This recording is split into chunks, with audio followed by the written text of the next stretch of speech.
ያው ወደ ዶላር፣ ወደ ዩሮ፣ ወደ የእንግሊዝ ፓውንድ እየቀየር እናወጣለን። ይሄ ችግር ይሄ ያለው በአብዛኛው አፍሪካ ውስጥ ነው በአብዛኛው እና አንዳንድ ሀገሮች ካላቸው የውጭ ምንዛሬ ችግር አኳያ በቀላሉ እየመነዘርን ማውጣት እንቸገራለን። ብዙ ሀገር ላይ ችግር የለንም። አንዳንድ ሀገሮች ላይ ግን አሁንም ችግር አለን። አሁንም የተያዘ ገንዘብ አለን። ያንን ገንዘብ በየጊዜው ከብዙ ጥረት በኋላ ብዙ ጥረት ዲፕሎማቲክ ቻናሉንም ተጠቅመን በራሳችን መንገድን ሄደን እያወጣን ያለ ነው። ይከማቻል፣ እናወጣለን፣ እንደገና ይከማቻል፣ እናወጣለን።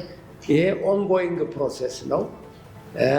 ወይም በዚህ ዓመት አንዱ ሀገር ጥሩ ሆኖ ሲሰጠን የነበረው የሚቀጥለው ዓመት ችግር ያጋጥመዋል። በሶስተኛው ዓመት ችግሩ ይፈታል እና ይሄ በየጊዜው የምንሰራው ነው አለ። ዛሬም ብዙ የተወሰኑ ሀገሮች ችግር ያለበት ቦታ አለ። ግን በቃ የአየር መንገዱ የኦፕሬሽን አካል አድርገን እየሰራ